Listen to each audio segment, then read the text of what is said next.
the highest scoring batsman in the recent World Cup, yet just a year before that he was dropped from the side. His teammates called him Jammy, the West Indians called him the Wall. Girls say he's cute and admins say he sells.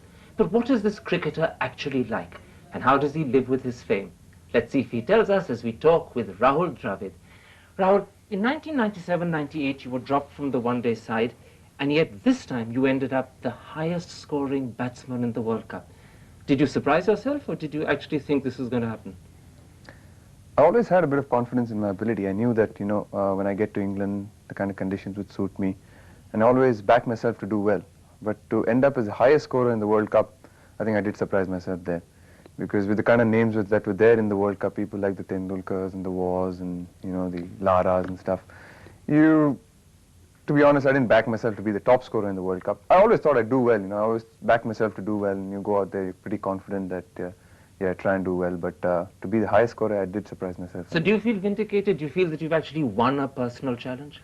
No, not really. I'm not, I wasn't never there to try and win any personal battles with anyone. It's just, I think, internally, it's something that I feel I have accomplished. It's proved a point basically to myself, that, I can play both forms of the game. And it's something I've always wanted to do, succeed in both forms of the game. So it's not that I'm trying to, prove to the whole world or anything. It was always about proving to myself and, trying to achieve what the goals and the targets that I set for myself. Okay, you were born in Indore into a Maharashtrian family. You grew up in South India, and you were educated by Catholic priests. That's a pretty cosmopolitan background, isn't it? Yeah, it's very strange, actually. I mean, my mother's family was from Indore, so she'd just gone there for the delivery. But I've basically been brought up in Bangalore and studied at St. Joseph's Boys High School. So yeah, it's been quite, and we're Maharashtrian, so yeah, it's pretty cosmopolitan. You're sort of pan-Indian in yourself, aren't you? Yeah, you could say that, yeah. Your mother's an architect and a painter, your father's a company executive. It's, I take it, a comfortable middle-class family? Yeah, it was. I think typical Indian middle-class family, very, pretty comfortable growing up. There was, I don't think we had too much or we ever wanted for anything, both me and my brother. And nor were there too many chauffeurs and cars and stuff around as well. They're just the four of you. Are you a very closed family? Very, very close-knit family, actually. Just the four of us, and I think get along fantastically together. I think it's always been that way. We've been very close-knit. Things like even, we normally always had dinner together in the evening. Whatever happened, everyone would then come for dinner. Even now, when I'm in Bangalore and if I'm having dinner at home, I always make sure that I'm at home for dinner, and we always sit around the dinner table and talk about it. And I'm pretty close to my brother as well, so yeah, it's a very close-knit family, and I think that's the way my parents brought us up, really. And you're personally determined to keep these bonds despite all the pressures of cricket and celebrityhood? Very much, I think family's been very important to me. It is very important to me. I think it's a place where you can take the pressure away from the game, away from your game. I think it's very important to have a good family background and a good base, because when you're playing cricket, it's a lot of pressure. You're always on the media spotlight. One place where you can really be yourself, away from the public glare, so to speak, is your family. They know you. They know everything about you, really. You can't lie to them, or you can't put up a face to them. And they understand and forgive? Oh yeah, I think so. They're fantastic, and it's not like there's been too much cricket in the family as well. In terms of cricket's never really discussed at home very much, and the fact that my parents don't really, they know that, after I come back from a tour, the last thing I want to discuss with them is cricket or technique or And your brother, is he overawed by his elder brother, by the celebrityhood? Not at all. I mean, he never took up cricket, so he never really took up cricket seriously, so that really shows he was never really overawed. Obviously, I think, he's had me as an elder brother, and maybe a little bit, in terms of the fact that all the attention is, in terms of the public, has gone to me and stuff. But I think he has a career of his own, and he's doing pretty well for himself. Okay, you began playing cricket, I gathered, at the age of 12. At that age, was it just another game, or were you already beginning to think of it as a possible career? I mean, when you're growing up, when you're really young and people ask you, and in school teachers, when you're in school, they ask you, what do you want to become? It's a very common question. And you say, some people say a pilot, and some people will say, whatever, maybe doctor or engineer or something. And I always stood up and said cricketer. I don't know, from a very young age, I always wanted to be a cricketer. But then obviously when you start playing and then you see the situation, in the end you just love the game. You play it because you love the game and you just want to play it. I mean, you can't explain why you play it. You just go out there, all your friends are playing it, and you just want to play cricket. And I think it just builds from there. You don't think of it as a career initially, you just play it, then you realize that, yeah, I'm pretty good at this, yeah, maybe I can, maybe I can do something with this, I should. So the enjoyment leads to the realization that you can play it professionally, and then comes the dedication. Very true. I think it has to start with enjoyment. It has to start with a love for the game. A lot of kids, a lot of parents come to me today and say, how do I make my son a cricketer? And I tell them, you can never make your son a cricketer. He's just got to become one. Cricketers are born? Or do they become one? I think it's a combination. They have to love the game themselves. They have to start themselves. And then you've got to give them the right guidance, put them in the right place, and obviously see to it that they are looked after and given the right coaching and stuff. But in the beginning, the love must come from the child itself. You can't take your child to a cricket field and then see that he's not enjoying it, and then force him to go there. If your kid doesn't want to go for a net practice session, or he doesn't want to go out and play a cricket match, and I see a lot of parents taking their sons there, saying, thinking they're doing him a favor. I think that's wrong. You've got to want the kid should actually be. I remember when I was, say, in school, I couldn't sleep the night before school matches, or because there's a match coming up next day. I wouldn't be sleeping. It was a school match. You're just dying to get out there and play. That's what has to happen, and that's inborn. And I think most cricketers, you talk to all your colleagues in the national side, and everyone has stories to tell you like that, where they just wanted to get onto the cricket field and just play cricket for the sheer love of it. Okay, clearly you had the fire in you, but how much of the discipline that is essential to make a great cricketer came from your parents? Quite a bit of it. I think my parents were never strict, to be frank. It was never like, do this, do that, this is what you must do. And never, But in the early years, did they insist that you had to go to school, cricket came second? Oh yeah, I think so. Obviously, cricket was always second for my parents, in the sense that, you come from a middle-class background, and you know how risky cricket can be in sense in India. If you're not in the cream of international cricket, then there's no career really in cricket in this country. So my parents obviously wanted me to study and, take up a professional course and stuff like that. But then they also realized that I had some talent in this game, and I could maybe, play at a high level. So they said that, obviously when I was growing up in school and stuff, there was like an unwritten rule at home that I had to produce a certain level of marks to be able to play cricket. Otherwise, I'm sure my parents would have just stopped me from playing cricket. They would have said, no, you better concentrate on your studies. It was a sort of unwritten deal? You do well at school, you can play cricket. You don't do well at school, no cricket. Definitely. That was an unwritten rule. There was no doubt. It was clear in my mind that every time I knew that there was exams coming up, I had to really get down there and study very hard. And a lot of support from school as well. I think my school, the principal and stuff. So tell me, what did this mean for the young Rahul Dravid? You were under pressure to do well at school from your parents. You were under pressure from yourself to perform on the cricket field. So did this mean that the things that teenagers like doing, movies, dates, hijinks, you missed out on? Yeah, I think so. I think, you then make a choice. It's not, I wouldn't call it pressure. You just start enjoying what you do. You want to play cricket. And you also realize after some time that, studies are important. They're very important. And you need to have a basic education, and you want that for yourself as well. But when you missed out on the fun things of life, it didn't really matter to you because cricket was so much more important. Yeah, it was so much more important. I remember, all my friends would go out to the movies or go out and party and stuff, and I'd be, busy practicing or making up on homework, or, if we'd gone on an under 15 tour, there's so much of notes to copy back and stuff, and I had to do all that and had not much time to party. But I never really felt that I was deprived of anything, you never felt that, oh, shucks, man, I should actually be with my friends. I never felt that. I was always more happy to be on a cricket field, and the joy and enjoyment I got out of playing that really compensated for anything that I missed out anywhere else. But tell me this, what does cricket mean to Rahul Dravid today?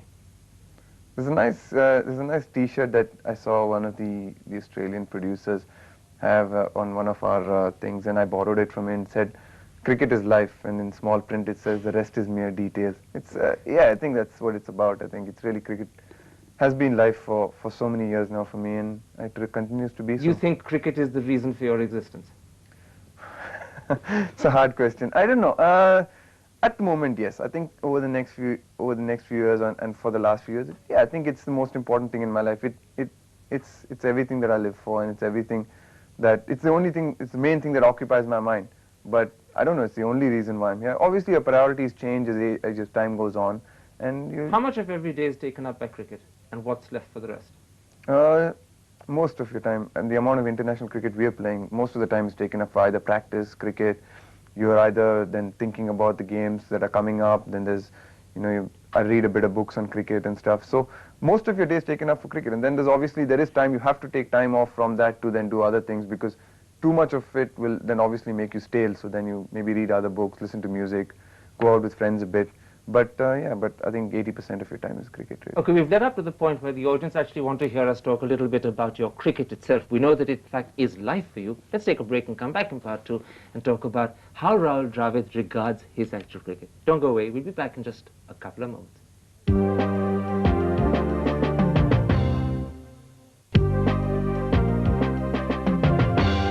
Welcome back to Face to Face. My guest is Rahul Dravid.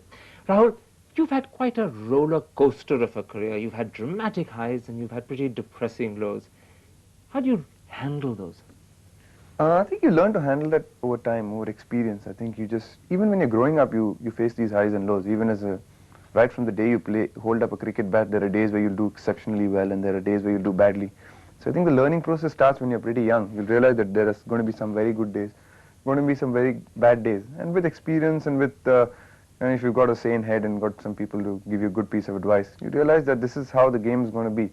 This is where the family becomes very important? Very important. I think, you know, how they treat you when you fail and how they treat you when you succeed is very important. You know, obviously a family is not worried about whether you're going to be a successful cricketer or not. I mean, in the end, you know, but you're they their son. keep the emotional balance going. Very true. I mean, my parents I've never, even in a school match, I've never had I've never had to come back home and listen to me, oh, how did you play that shot? Why did you get off a zero? Never. I mean, he never even talked to me about it, or if I came with good runs, he'd say, oh, well done, that was great, superb. And if I didn't do well, oh, bad luck, never mind, you know, there's always another day. So I guess it starts from there. It always helps if the family doesn't think that cricket is the end of life. Yeah, that's true.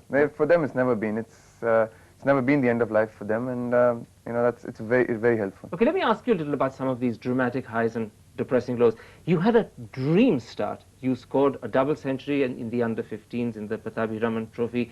You scored 3 centuries in your first 4 appearances in the Ranji Trophy. You captained India in the under-19s against Australia, scoring a century and a couple of 50s. I mean, you couldn't have had a better start. That's true. I was very lucky to start well in Ranji Trophy. And it's very important to start well in Ranji Trophy. I started when I was pretty young, just at the end of my, say, 12th standard. I was into the Ranji Trophy side and started very well. And that really helps, because when you start well in Ranji Trophy, then you're not trying to just keep your place in the Ranji Trophy side. Then you can look ahead. Because most of the time, if you're not doing well initially in Ranji Trophy, you're worried about your place in your Ranji side as well. But here I was, you know, I started very well. I was lucky to start well. And so the base was secure. The base was secure. You knew that, fine, I'm going to have a decent run in Ranji Trophy cricket. Now I should look ahead. You know, then immediately your ambitions at a young age are focused ahead. But if you're all the time worried about whether I'll keep my place in the Ranji side and, you know, what's going to happen, our next match, then you lose the bigger picture, really. You start worrying about the smaller pictures here. And I was lucky in that sense. I started well, so then I could really look at the bigger picture and look at, say, India. But when you got a chance to get into the bigger picture and you made your debut in the Indian side, you really had quite a depressing start, didn't you? Yeah. You scored barely 20-odd runs in your first 4. What went wrong? Was it nerves? Was it inexperience? Combination of everything, I think. It wasn't that I batted badly. It was just that, you know, when I started, I played a couple of one-day games, and, you know, it wasn't that I was in there for 25 balls or 30 balls to say that, you know, he's batting badly. I was getting out in the first 5 balls, and I flicked one down the leg side of Murli in my first game. You know, normal, you're pretty unlucky when you get down if you're flicking down the leg side. If you get out, you consider yourself unlucky most occasions. I got run out in one game. So yeah, I mean, you know, initially it was a bit, you know, a bit unnerving. You wonder, shucks, man, what's happening? Am I going to be successful at this level? Was it hard to keep your confidence going? A little bit. I mean, I was worried whether I'd get selected for that England tour. I knew that if I got selected for the England tour, then there'd be a good opportunity for me, because the advantage of being selected at an England tour is that you have a lot of side games and a lot of matches, so you can then build on a good performance and then force your way into the test side. And not only did you get selected for the England tour, you came very, very close to greatness with your debut in the test. But again, at 95, 5 wickets short of a century, you gave a catch. Did that hurt? It did hurt, obviously. I mean, if I had got those 5 runs, it would obviously have created a world record, because Saurabh had got a century on debut, and no 2 cricketers in the history of the game from the same team have made 100. The Pakistanis did it after that. But yeah, it hurt a bit. But then you've got to also think that, you know, you couldn't have asked for a better start in international cricket. 95 runs. People would have given their right arm to start with 95. So I didn't, you know, crib too much about it. And there was an upside to that, wasn't there? I mean, I'm interrupting you, but there was an upside, because I don't want you to be modest about it. You gave a catch But it's said that, in fact, you didn't wait for Dickie Bird to give you out. You decided to walk off yourself. Did you do that deliberately? I mean, it just happened. It happens instinctively, and it was a big nick. I mean, it was a loud nick, and it was. I mean, 'cause everyone could have heard it in the ground. So it was. There's no point waiting. He's. You going weren't to consciously saying, look, I'm going to set an example. Cricket is part of gentlemanly ethics, and I'm walking off. I don't need to be told you're out. No, I was not. Definitely not trying to do that. No? Will you do it today if it happens again? No, I mean, I'm a firm believer that cricket evens itself out in the end. Even my short career, I've had the experience of it evening itself out. There are a lot of times where you'll be given out where you feel you've been hard done by, and replays and situations will show that, yeah, you were hard done by. Other occasions where you're lucky and, you feel, yeah, man, maybe I had luck going my way. So you just let the umpire do his job. I mean, he's the man to do the job. And never question an umpire. Never question umpire. I mean, you feel disappointed when you get not given out, when you're given out for, say, a wrong decision. But in the end of the day, you realize that this thing evens itself out, and you've got to take the good with the bad. But no, I don't consciously walk anymore. I just wait for him to give it out. That's a lesson you've learned from that occasion. Very true. Yeah, not from that occasion, just from international cricket and everything. That just in case he doesn't give you out. Yeah, stand in there and get those 5 runs. But in fact, you're right. Things do even out, because after England, you had quite a dream run in South Africa, and you had a very good series in the West Indies. And yet, when you came back to India, they dropped you from the side, from the one-day side. Yeah, not immediately. I toured Sri Lanka after that. Had a decent series in Sri Lanka, and yeah, I was in and out for about a year, and which was a bit disappointing. But yeah, but these are things that I guess it was part of the learning curve. Now, when you're down and out like that, what does a great cricketer have to say to himself to keep his spirit going, to keep his practice going, so that one day he gets back? I mean, is the challenge difficult at that stage? I think it's your ability to maintain your motivation and your enthusiasm in your. Everyone can be enthusiastic and motivated when he's doing well. I think it's important to be as enthusiastic or even more enthusiastic and motivated when you're in the dumps and when you need to come out of a slump like I was in. I think you've just got to dig deep somewhere and find the resources, find the strength, and just work much harder, and just be in a position where people then have to pick you, and they have to recognize your ability. So failure is the real test of character. It is. I mean, undoubtedly it is. I mean, failure never keeps a good man down. I mean, adversity just shows you whether a man can then come through that situation, because obviously you've got to have a bit, confidence in your own ability. You've got to want it. There's this desire in the end that yeah, I mean, this is what I really want in life, and how do I then go about achieving it? Okay, I'm not really on that road at the moment. I'm somewhere on the wayside, but how do I get myself back on this main road, and what will it take? Forgive me, I'm interrupting you. You're talking about confidence, and one of the things the audience is going to think about is quite often when Rahul's playing and he's at 85, 90, something goes wrong and he gets up before a century. Is it lack of confidence, lack of concentration, or bad luck? I mean, I think got out a few times in the 90s, and I'm pretty disappointed about it. But I don't think it's lack of confidence or lack of thing. It's just something that's happened to me. It's not that a lot of times if I look back, I've seen tapes of those dismissals, and I've tried to go through what was going on in my mind just before those balls and stuff. Whether was I nervous and stuff, and that was not the case. It was just happening to me, and luckily it's behind me, because the last 4 times I've crossed 50 in Test cricket, I've got hundreds. So. Yeah, I think it's just behind me. It's just one of those phases. A lot of great cricketers have gone through this. I mean, someone like Stephen Waugh has close to 9 scores in the 90s. So it's just part of, I guess. Luckily, it's happened initially in my career. These are things you just have to take in your stride. Yeah, it just happens. I guess someone bowls you a good ball, or you play a poor shot in the 90s. Okay, off the field, when you're not thinking about cricket, during those 15% of the times when cricket doesn't dominate you, how does Rahul Dravid relax? I like reading, so I read a hell of a lot. I think reading really takes my mind away from cricket, and then you can just, go into a totally different... what sort of things do you read? I read all kinds of books, really. I read a lot of cricket books, a lot of autobiographies, and really anything I can get my hand on, if it's autobiographies of great people. Is it true that when you're touring, for instance, in Toronto, that you in fact take off time to go to the theatre? I enjoy watching the theatre. I think it's really fantastic, the musicals and the way they produce it and stuff. So I always try and get a chance. I always like to go off and see one of them, because it's really relaxing, and I find that it gives me a lot of joy and pleasure. What about the other side? Are you a shy person? Yeah, very. I think quite shy, quite introverted, especially growing up and stuff. I think I've grown a bit as a person over the 3 years in international cricket. But yeah, pretty shy. So in the beginning, it used to be difficult to talk about yourself. It used to be. I mean, it still is sometimes. You're doing it very well today. Yeah. How do you handle the adulation that you get? You get used to it, I guess. It's just, you realize that it's, if you sit back and think about it, and you realize it's just that the game that's the most popular thing. It's, you know, cricket's so popular and you just happen to be the rage at the time, or you're successful at the time. If you just look back and say, there are a lot of cricketers before me who've been the same, and, you know, who've been the stars of the moment. And, you're not seriously saying that the girls care about the cricketer and not about Rahul Dravid? It's just that it's transitory. I mean, today they maybe care about me in say 6 months' time or a year's time. There'll be somebody else on the block. You know, it's somebody else coming up. So it's just a phase. You know, you go through that. You're young, and I mean, obviously. You sound a little as if you don't really like being chased by all these girls.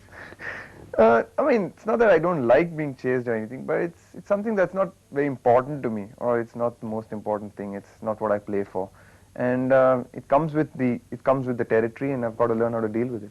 And do you protect yourself and your family from this sort of adulation? I mean, do you draw barriers and say there is a world inside the doors of my house which is not for the world outside?